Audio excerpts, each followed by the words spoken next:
del Señor está sobre mí. Él me envió a llevar la buena noticia a los pobres. Aleluya. Aleluya. Aleluya. El Señor esté con ustedes. Evangelio de nuestro Señor Jesucristo según San Mateo. Juan el Bautista oyó hablar en la cárcel de las obras de Cristo y mandó a 2 de sus discípulos para preguntarle: ¿eres tú el que ha de venir o debemos esperar a otro? Jesús les respondió: vayan a contar a Juan lo que ustedes ven y oyen. Los ciegos ven y los paralíticos caminan. Los leprosos son purificados y los sordos oyen. Los muertos resucitan y la buena noticia es anunciada a los pobres. Y feliz aquel para quien yo no sea motivo de tropiezo. Mientras los enviados de Juan se retiraban, Jesús empezó a hablar de él a la multitud, diciendo: ¿qué fueron a ver al desierto? ¿Una caña agitada por el viento? ¿Qué fueron a ver? ¿Un hombre vestido con refinamiento? Los que se visten de esa manera viven en los palacios de los reyes. ¿Qué fueron entonces a ver? ¿Un profeta? Les aseguro que sí, y más que un profeta. Él es aquel de quien está escrito: yo envío a mi mensajero delante de ti para prepararte el camino. Les aseguro que no ha nacido ningún hombre más grande que Juan el Bautista, y sin embargo, el más pequeño en el reino de los cielos es más grande que él. Es palabra del Señor.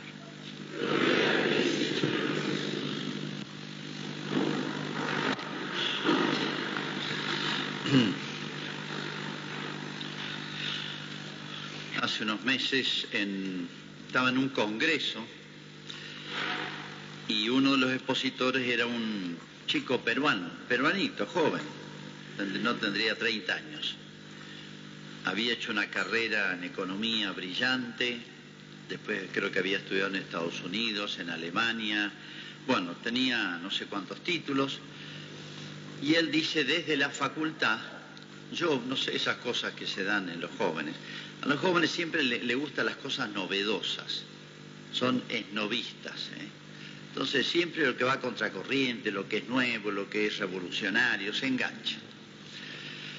Bueno, yo me enganché en toda esta corriente de ahora, revolucionaria, digamos. Vieron que se juntan todos, la gente de izquierda, los gays, los feministas, todos siempre se juntan, no sé qué tienen de común, pero siempre se olfatean y todas esas ideas vienen en el mismo paquete. Bueno, él en esa postura estaba. Y dice: yo voy a estudiar, un chico se veía muy inteligente, voy a estudiar bien teología católica porque quiero pegarle a la iglesia y quiero destruir la iglesia, porque la iglesia, él había llegado a esta conclusión, muchos han llegado a esta conclusión falsa, es el mal de la sociedad. Yo me voy a dedicar a destruir la iglesia. Para eso tengo que prepararme. Y se puso a estudiar. Entonces, fíjense, inteligente, no voy a estudiar cualquier librito, voy a estudiar los autores más importantes de la iglesia. Y bueno, menos mal que pensó así, tomó el más grande de los doctores de la iglesia, se llama Santo Tomás de Aquino. Y empecé a leerlo, y realmente empezó a ver la lógica, la sensatez, bueno, una gracia de Dios también, pero vio que ahí había un genio escribiendo, un sabio escribiendo, y resolvía los temas más difíciles de una manera extraordinaria. Bueno, de chico se convierte. Y se convierte absolutamente del todo. Yo lo escuché exponer, realmente, por más que no es cura ni estudió filosofía y teología, pero manejaba muy bien toda el lenguaje. Este chico estudió mucho. Ahora, como es costumbre, hizo una página, no sé, web. Después, si quieren, les doy el título. Se dedica a la apologética. ¿Qué es la apologética? Es la parte de la ciencia teológica, digamos, que se dedica a dar razones de todo. Razones de que existe Dios. Razones de que Jesucristo es el Hijo de Dios y es único en la historia de la humanidad. Que la religión católica es la heredera de Cristo y que la religión católica la fundó alguien que no es simplemente un ser humano inteligente, carismático, líder, etc. Y así, apologética, justificación de, con razones, o sea, es científico. Hablando en términos modernos, creer en Dios, creer en Cristo, creer en la Iglesia es lo más científico que hay. No es una ocurrencia del peruanito, esto es así. Sobran razones, para el que quiere verlas, ¿no? Bueno, muy interesante porque este chico lo han llamado ha tenido polémicas públicas en Perú con una sociedad de ateos que hay, yo no sabía que existía. Ha tenido disputas públicas en los medios de comunicación, los llaman esos paneles que les gusta hoy enfrentar. En España, ha tenido en Alemania, por todos lados. Claro, a través de su página se ha hecho conocer. Muy bueno. Yo decía, ojalá, ha habido una gracia ahí, ¿no? Pero ojalá todos, o muchos, siguieran el mismo camino. Fíjense el tema del Evangelio de hoy. Juan Bautista estaba en la cárcel y oyó hablar de las obras de Cristo. Juan el Bautista, como saben, primo de Jesús, el último y más grande de los profetas. Profeta es la persona inspirada por Dios que habla en nombre de Dios. No dice lo que a él se le ocurre. Profeta significa eso. Y los profetas se dedicaron, se puede decir, a dos cosas. Una, ir educando al pueblo de Israel para que de a poquito fueron dando rasgos, tiempos, etcétera, de cuándo iba a venir Cristo, hasta la fecha en que iba a llegar, el lugar donde iba a nacer, etcétera, cómo iba a morir, bueno. Y a su vez iban corrigiendo al pueblo de Israel de sus defectos, para que no se erraran el camino, invocaran a Cristo, ¿no? Porque esa es la misión de Israel. Por eso los profetas son tan duros a veces, porque Israel casi siempre fue infiel a Dios. Y los profetas lo iban corrigiendo, porque era el pueblo que Dios preparó para difundir a Cristo por el mundo. Esa es la misión única en la historia de la humanidad, de una nación, de un pueblo. Por eso es tan especial el pueblo judío. Pero bueno, no es el tema de hoy. Fíjense entonces, Juan Bautista, el último y más grande, el último, porque los profetas vinieron más de 1000 años antes de Cristo. Pero Juan Bautista lo señaló a Cristo ahí nomás, no solamente era pariente, sino dijo, ¿se acuerdan que lo bautizó? De manera que nadie más cerca de Jesús. Por eso es el más grande, porque es el que lo presentó personalmente a Jesús, ¿no? Bueno, tenía muchos discípulos, porque realmente percibieron en él un hombre iluminado por Dios. Y de todos lados venían. Los primeros apóstoles de Jesús habían sido discípulos de el Bautista.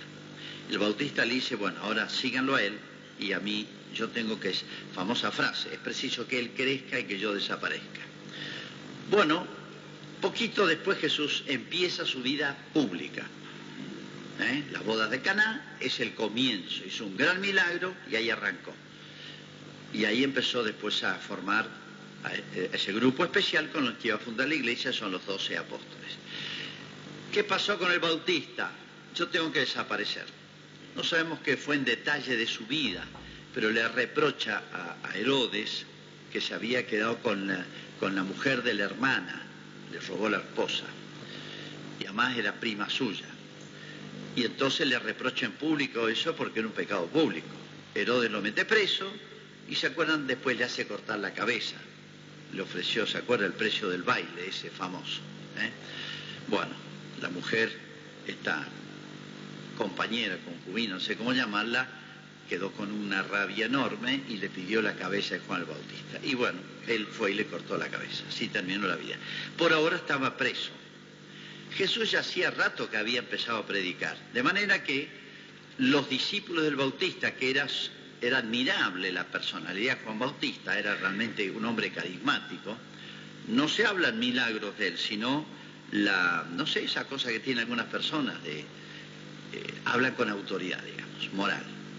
Realmente tenía muchísimos discípulos y se ve que todavía lo seguían en la cárcel y todo. Y ahí empieza este diálogo. El Bautista oyó hablar en la cárcel de las obras de Jesús. O sea, empezó a hacer muchos milagros. Y mandó a 2 de sus discípulos a preguntarle, ¿eres tú el que ha de venir o debemos esperar a otro? Juan Bautista tenía muchos discípulos. Primer punto, primera reflexión. Le hice a 2 nomás. Ustedes 2 venís, vos y vos, vayan a preguntarle a Jesús esto. ¿Por qué no le dice a todos vayan? Porque la sociedad es así. Hay una minoría que piensa. No se ofendan, ni se alegren, ni se enorgullezcan. La sociedad así desde Adán y Eva en adelante. De 100 personas hay 2 o 3 que piensan, deciden, lideran, para bien o para mal. En un curso, los que son docentes lo saben, siempre un curso depende de 1 o 2 chicos. Opinan que hay que hacer esto y todos los demás van atrás. En la sociedad es así. Eso de pensar de que todos decidimos, eso de educar al soberano y que todos votamos, las opiniones de todos lo valen igual, no es así. Todos sabemos que es una mentira. La sociedad tiene líderes. En un equipo de fútbol hay un líder. En una banda de ladrones, una banda de asaltantes, siempre hay un jefe. Natural. Siempre hay. Entonces, bueno, la sociedad siempre tiene líderes para su bien o para su mal. Bueno, San Pedro era un líder natural, por eso lo eligió Jesús. Los demás no seguían a San Pedro. Es así. Así está hecha la sociedad, así somos nosotros. Decir que somos todos iguales es mentira. Somos todos desiguales. Unos sirven más para una cosa, otros para otra. Pero siempre los que lideran son una minoría y super minoría. Primera cuestión. Entonces, qué importante es que aquellos que tienen carisma, liderazgo, etcétera, sepan la responsabilidad que tienen, porque arrastran a muchos otros. San Juan Bautista habrá llamado los más avispados, los más vivitos, entonces los más líderes, vayan ustedes, y detrás de estos van a ir todos los demás. Bueno, rara la pregunta. Vayan a preguntarle, ¿eres tú el que ha de venir o debemos esperar a otro? Mandó 2 discípulos. Acá alguno puede pensar que San Juan Bautista en la cárcel tuvo dudas. Che, no me habré equivocado con Jesús, ya había hablado de Jesús mucho, ¿se acuerdan que lo bautizó, lo presentó, lo definió a Jesús, este es el Cordero que... Bueno, dijo muchísimas cosas. ¿Ahora entró en crisis? No. Es como si Juan Bautista hiciera esto. Mirá, no quiero que lo acepten porque yo se los digo. Si no, vayan a ver ustedes, ya son grandecitos. Aprendan a pensar ustedes y decidir ustedes. Porque miren, somos libres. Y uno, después no le echen la culpa. No, San Juan Bautista, la culpa es de él. No, vayan y decidan ustedes. Tenemos inteligencia y voluntad. Y tenemos que usarla. Hay que usar la cabeza. Entonces, como diciendo, fíjense, esto es educar. Un papá y una mamá no tienen que mandarle y prohibirle a todos los hijos y pensar que eso es educar. Un papá y una mamá tienen que enseñar a un hijo, y eso es educar, enseñarlo a pensar bien, a ser libre y a decidir bien. Porque a prohibiciones y a mandatos no se educa a nadie. El día en que no tiene más obligaciones ni mandatos, etcétera, le abren el corral y hace desastres porque explota. Educar es formar la inteligencia, enseñar a pensar bien, enseñar a decidir bien, por sí solo, no porque me lo mandan, no porque está premiado, no porque está prohibido. Es una persona madura. ¿Y qué está pasando hoy en la sociedad? Fíjense la incapacidad de decidir. ¿Por qué no se casan los chicos? Las chicas, todos. ¿Por qué se casan a los 25, 30 años, 40? Por supuesto, van dejando hijos a través de la vida. ¿Por qué no se casan?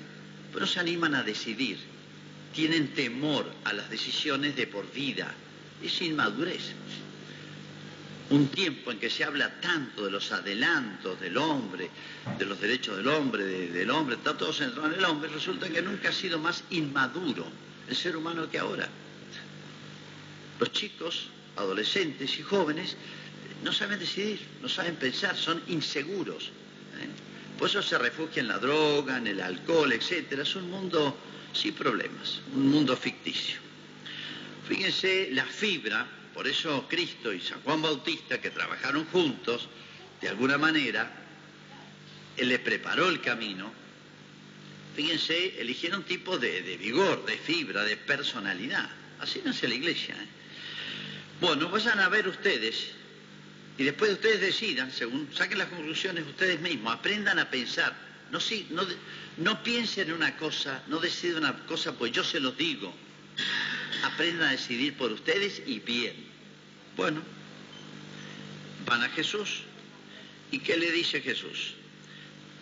Por supuesto se entendían Jesús y San Juan.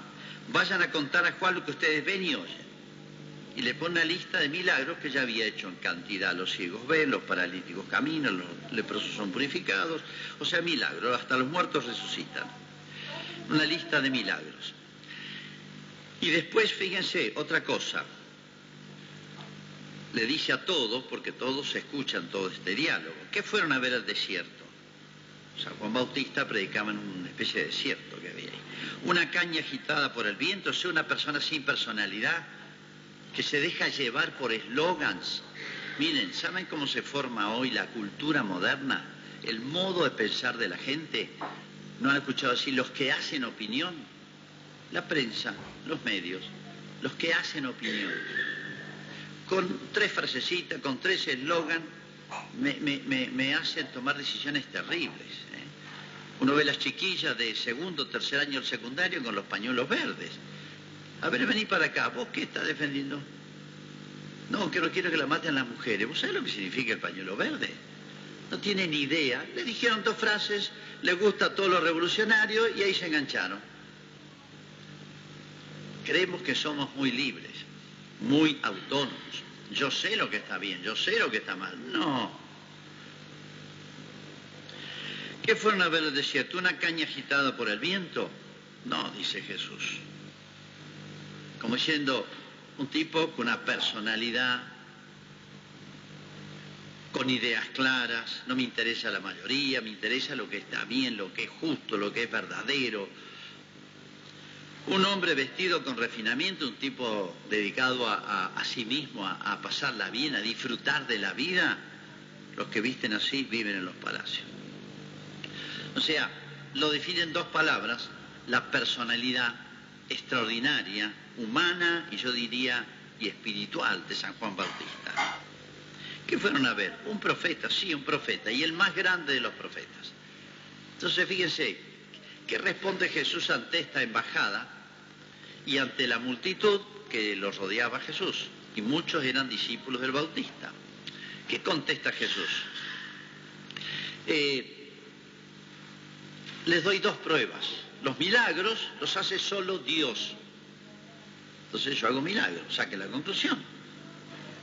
Segundo, hay otra especie de milagro moral, que es el San Juan Bautista. Son 2 pruebas, los milagros, las profecías, la extraordinaria integridad, coherencia, grandeza, sublimidad de la concepción cristiana del hombre, de la vida, de la moral, es una prueba. Es lo que admiró al peruanito. Ninguna otra doctrina ha encontrado proponer cosas tan grandes, tan extraordinarias. Para un alma noble, tiene que sintonizar con eso y deslumbrarse y decir, esto es bueno, esto es lo mío, esto es para mí, esto tengo que seguir.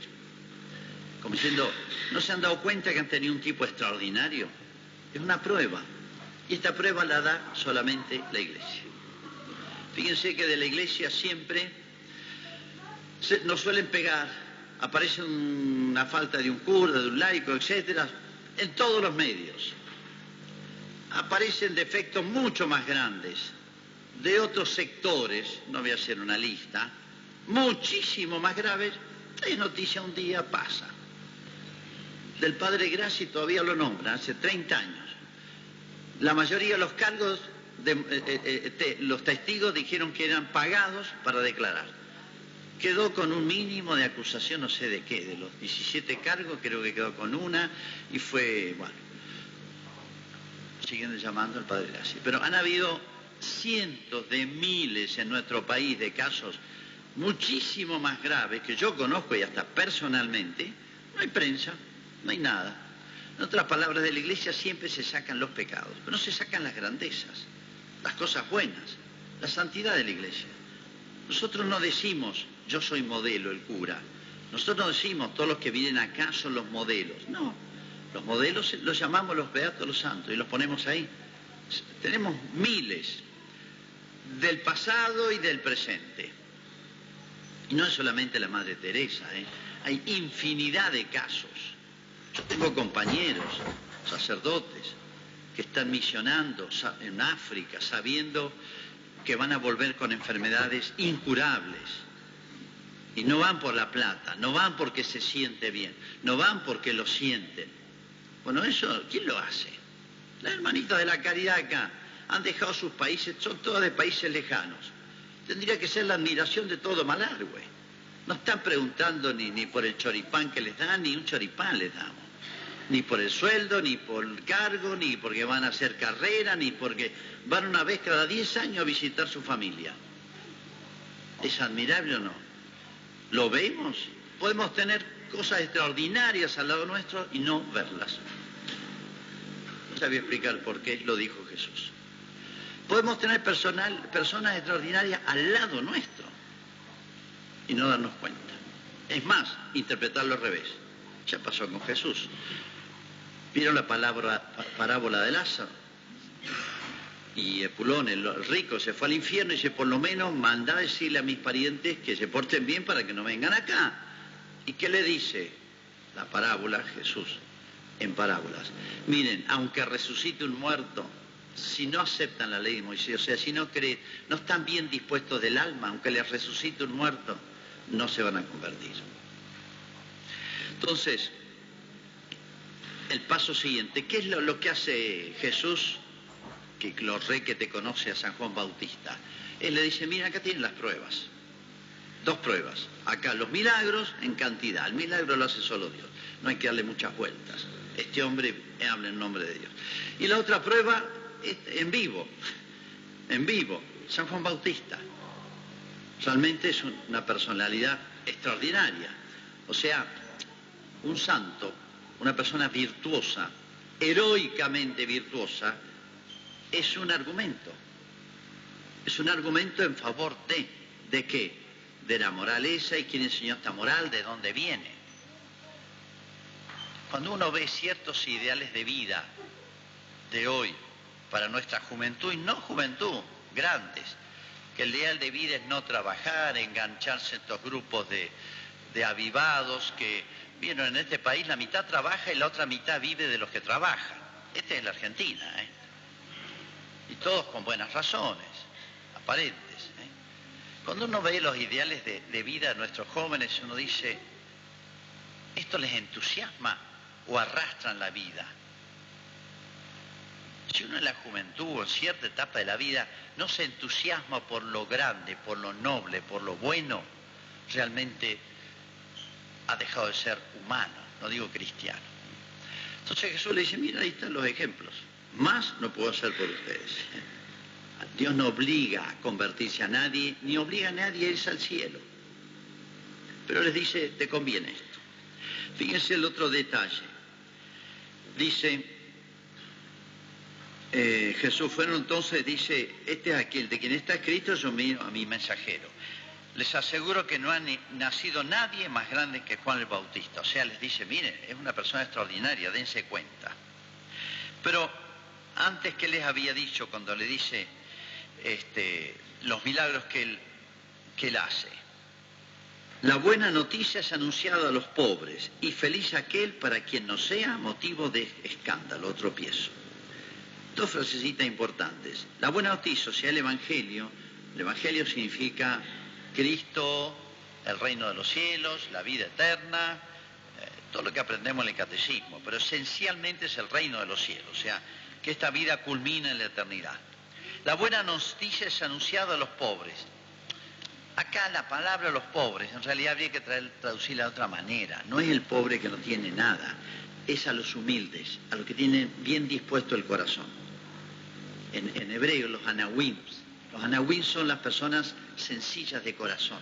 Esas personas no son complicadas, cuestionadoras, rebeldes, que le gusta todo lo que es revolucionario, Hay un cierto gusto perverso, malo, que nace también del fondo del corazón del hombre, de ir contra todo aquello que es orden, norma, venga de Dios o venga de la tradición, de las costumbres, de los padres. Hay un gusto en la rebeldía. Es un fenómeno moderno eso.